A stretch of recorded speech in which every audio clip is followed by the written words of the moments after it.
Okay, good afternoon, students. We are back into this chapter of vulnerability, and then hopefully we can finish this chapter by today.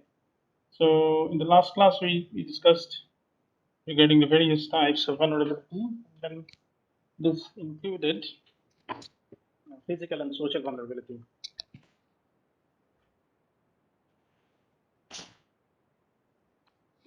So, today, a little bit further than that, we are going to see what are the uh, different types of economic vulnerability, as well as two important parts: economic plus environmental vulnerability.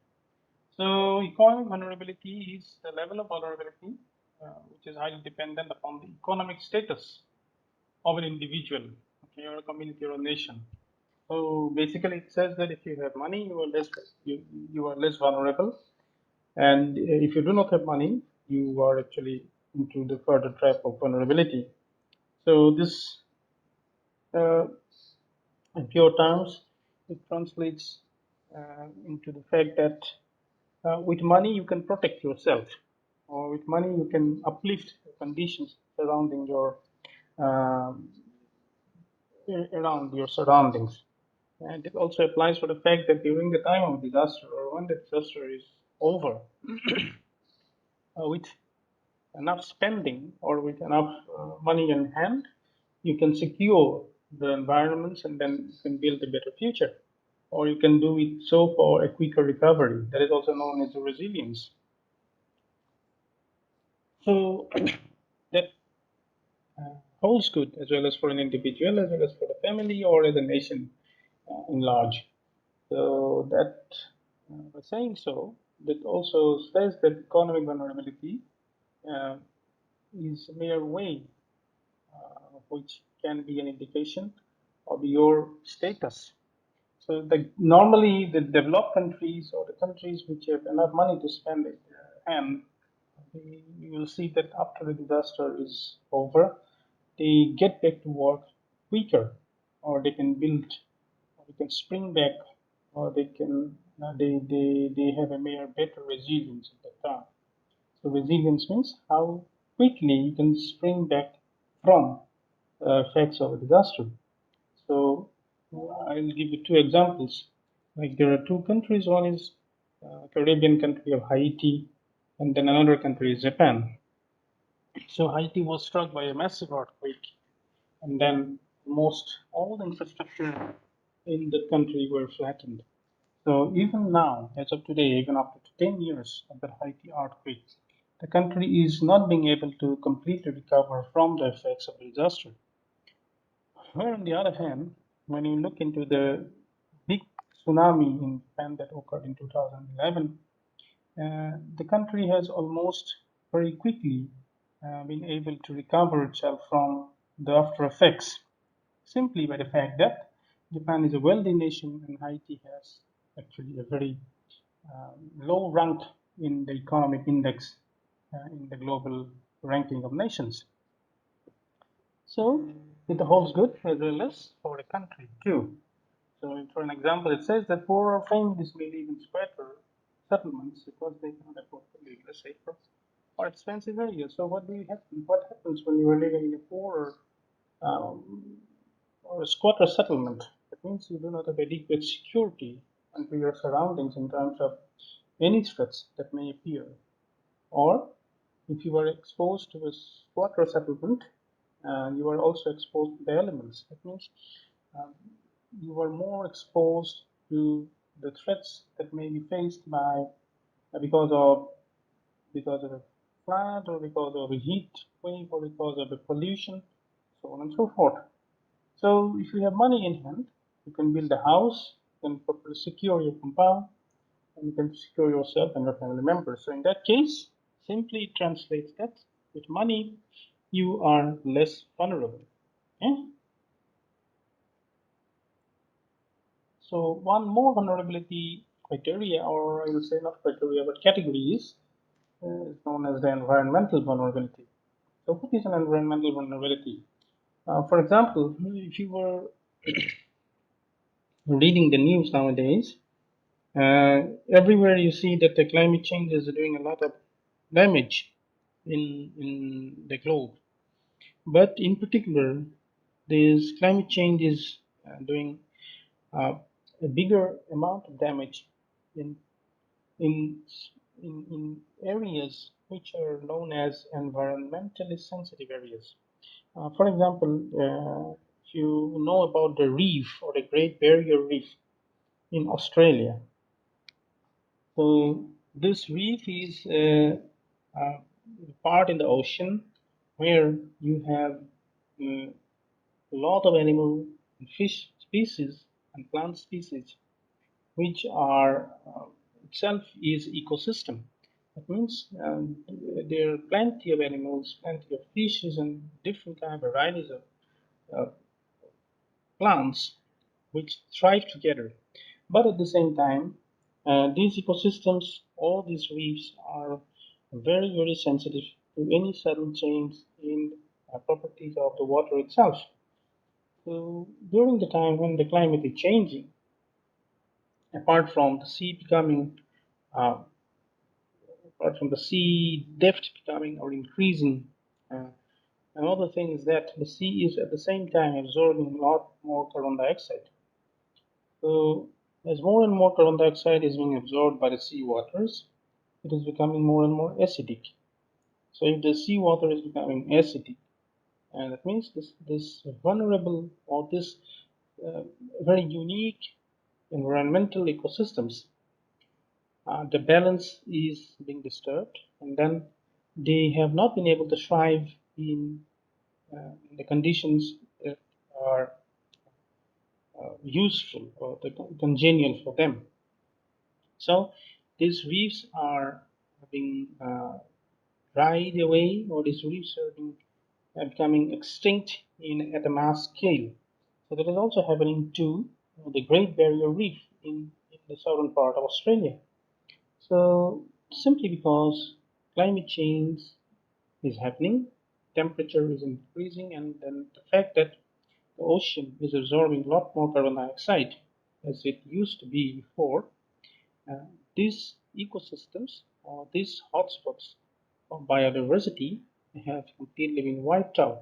So you see, this uh, damage is being felt more in this particular environmental systems. So that is why this fact of environmental vulnerability also comes into play. So you are being vulnerable by the fact that you are a part of a particular environment system. So the same thing is happening in the Arctic areas. So if you were living in a Nordic country, or if you were living in some parts in Norway or somewhere in Iceland, where the majority of the landmass is covered with ice.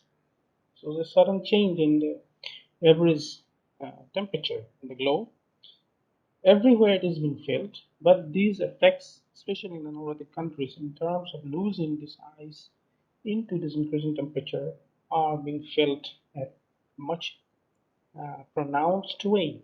So that's because you become part of that environment, or someone is part of that particular environment, he or she will feel that damage or the threat or the degree of loss in a much bigger way than someone who is farther away from that particular environment. But I'm not saying that the person who will be living in a different climatic environment or different set of environment will not at all feel the threats or the degrees of damage due to this climate change. That is why climate change is becoming really global threat to the existence of and in general. So I already gave you two examples. One is the example of the Great Barrier Reef. Another one is the example of the Nordic countries. So normally in the Nordic countries, a lot of people depend on the sea, and then the majority of their livelihoods are also to catch the fish from the oceans and then to export it to different other countries. But with the increase, as you know, that the sea temperature is one of the factors that the fish they accumulate at a particular harbor. So once the temperature has risen particular uh, beyond the particular threshold, these fishes were in earlier days they used to be at abundance in those areas. Now it is being seen that they have slightly started to move away from those areas and harbors. And then those people who actually depended on catching fish in those harbors, they cannot find fish anymore. So for them, it has become a threat to their livelihoods. So this kind of threats are actually more pronounced as because a particular person is a part of that environmental system. So the environmental vulnerability is somehow different all across different continents or different states or different individuals. Okay, so it says natural resources, and resource degradation are key aspects of environmental vulnerability. It also gives an example of the glaciers, the reefs, the coastal areas, so on and so forth. So coastal areas, how is it different? So as I said, the coastal areas are pronounced more vulnerable because take an example of climate change again. With the increasing level of sea water, these coastal areas are becoming more exposed to the extreme elements such as the momentum of the sea waters. So the the beaches were earlier used to have these are being eaten away by the sea waters, or that the beach line somehow is have started to move back towards the land areas. So those people who were living in those areas earlier, now they have to retreat back, and in the process, they are losing their lives and then livelihoods and then a lot of things in general. So far we have now learned about different vulnerability. First one is the physical vulnerability, then we talked about the social vulnerability. Social vulnerability, in that part we discussed cultural aspects of the social part, then economic vulnerability, then environmental vulnerability. So, so, so up till now you have learned about these different types of vulnerability. But um, if someone asks you what are the major types of vulnerability, maybe you can cite these 4 or 5 different types as the major classifications of vulnerability. But again, as I said, this whole disaster management is quite a new sphere of uh, knowledge dissipation. Then people are trying to understand the different linkages and then how better ultimately disasters can be managed. So every day, different concepts are evolving, and then different people are trying to contribute into to the subject. Then, by saying so, it doesn't mean that only there are 4 different categories of vulnerability, which are mostly the exclusive ones. You can also think about your own different types. For example, as I told you, like there may be some emotional vulnerabilities which will be having an effect on your overall recovery after a disaster has gone, or how resilient you are, or how quick you are to respond to the disaster. Apart from these 4 types of vulnerability, there may be some other factors which are unknown previously, how emotionally you are strong or how rooted you are into your own cultural beliefs. So these are factors that may have a strong influence upon your degree of damage, and that ultimately translate into your overall vulnerability. So the vulnerability is a very interesting and a complex, uh, I'd say, subchapter within this disaster management aspect itself. Sometimes people try to correlate vulnerability with poverty, but there are different economic theories which try to argue the fact. So, is vulnerability same as poverty, or are those two things totally different? Okay, so there may be some sort of correlation, but these two are not exactly the same things. Vulnerability is not equal to poverty. Okay, so this is the diagram nowadays. Okay,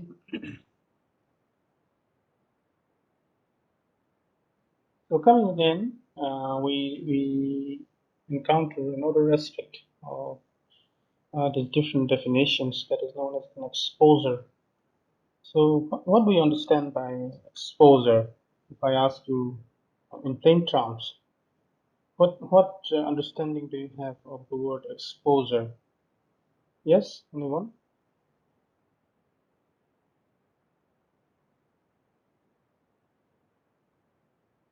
Who would like to come forward?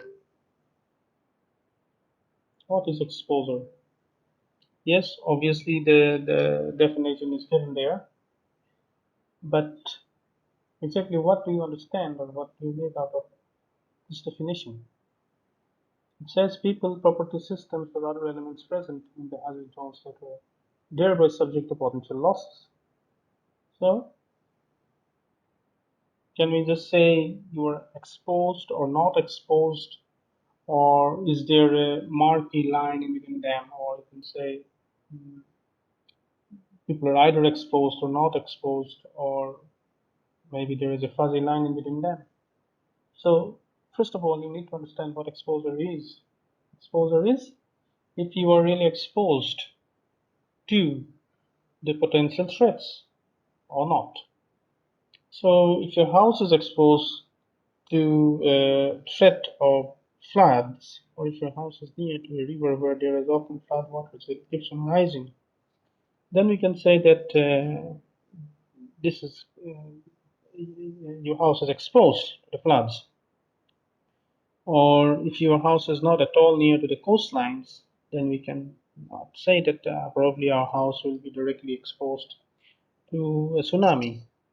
Or if your house is in an earthquake prone zone like the one that we are living now, so we all are exposed to the threats of earthquakes, okay, so on and so forth. Uh, but my question is, can we really draw a distinct line where we can say that it is exposed to that particular hazard, or can we?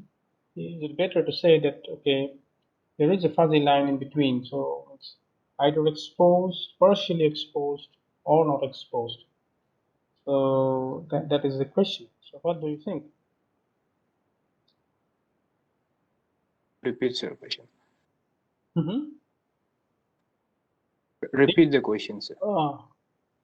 Okay, so the question is it a better way of saying that my house is completely exposed or not exposed, either it is 0 or 1, or it is really difficult to say, or in that case, we take a middle decision in between where we can say it is partially exposed, or there is a fuzzy line between the exposure.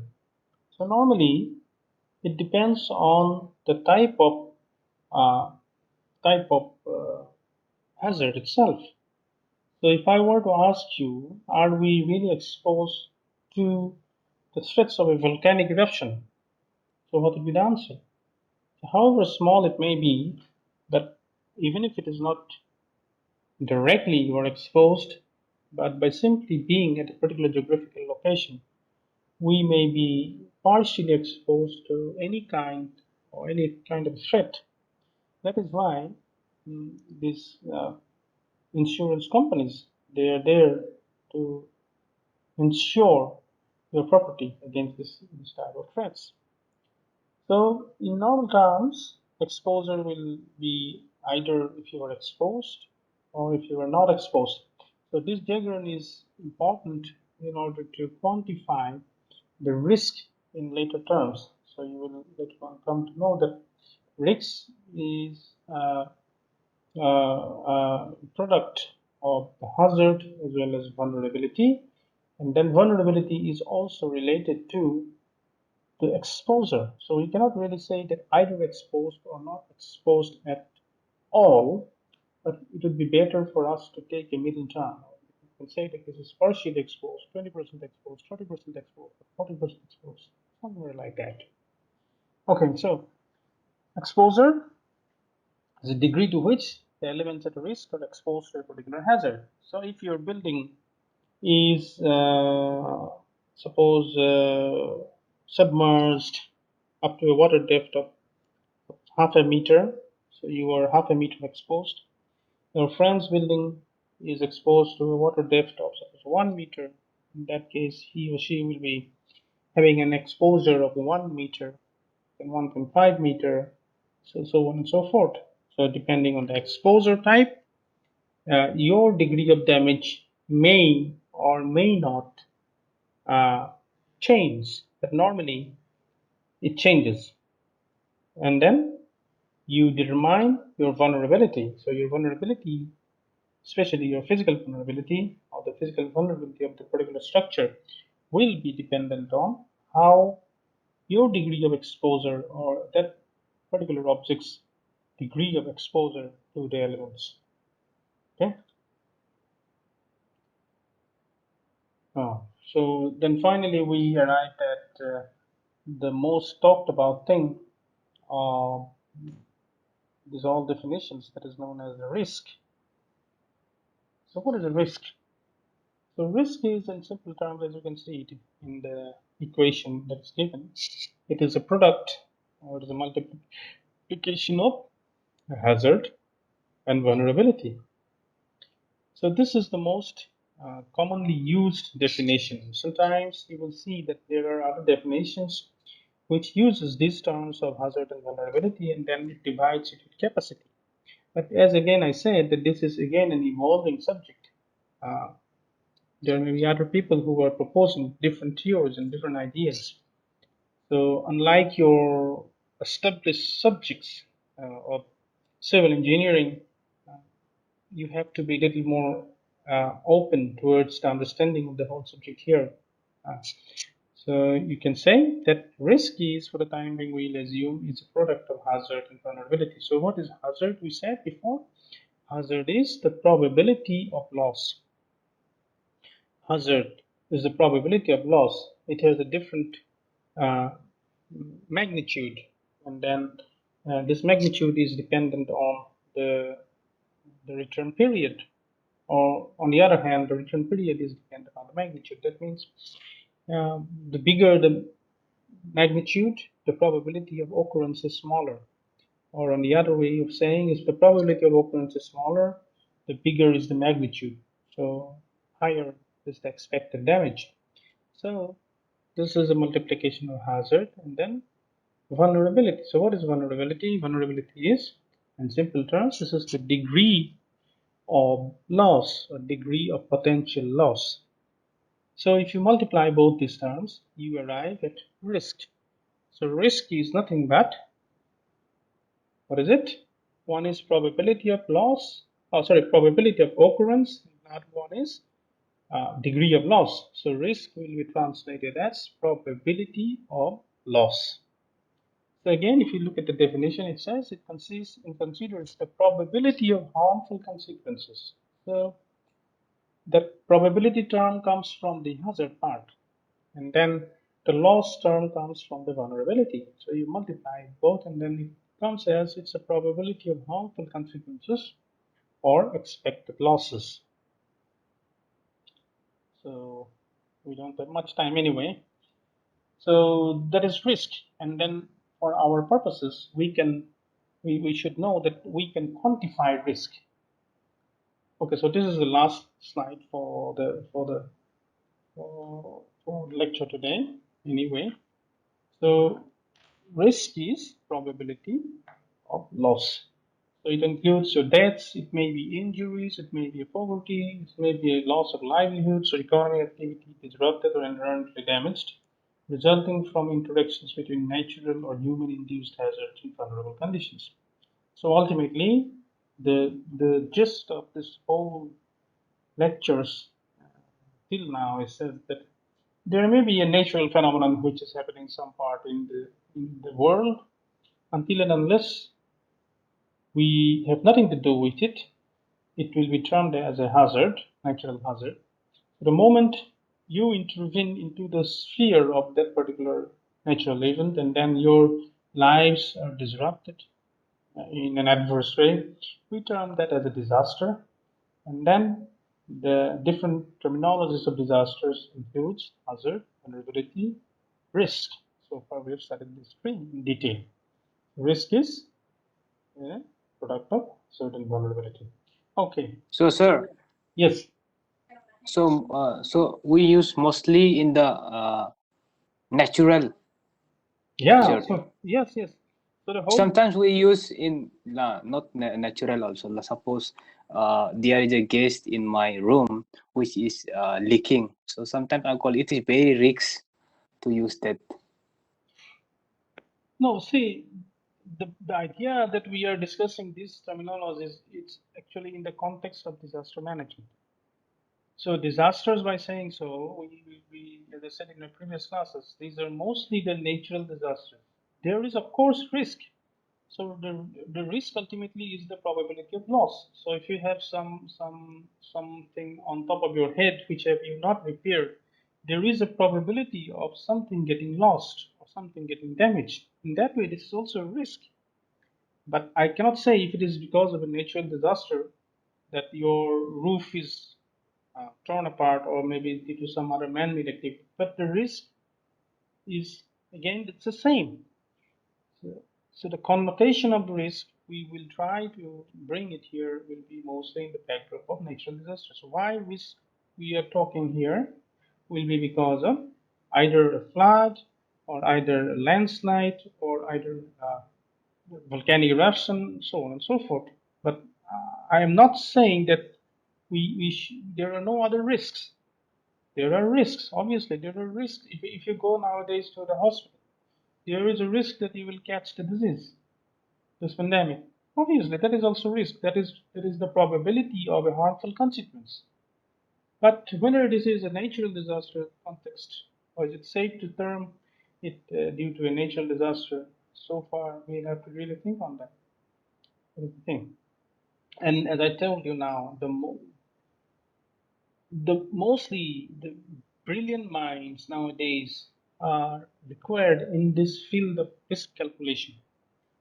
So if you're really very brilliant in calculating uh, with mathematics or statistics or probability, those kind of things, immediately the insurance companies they will just take you and at an instant.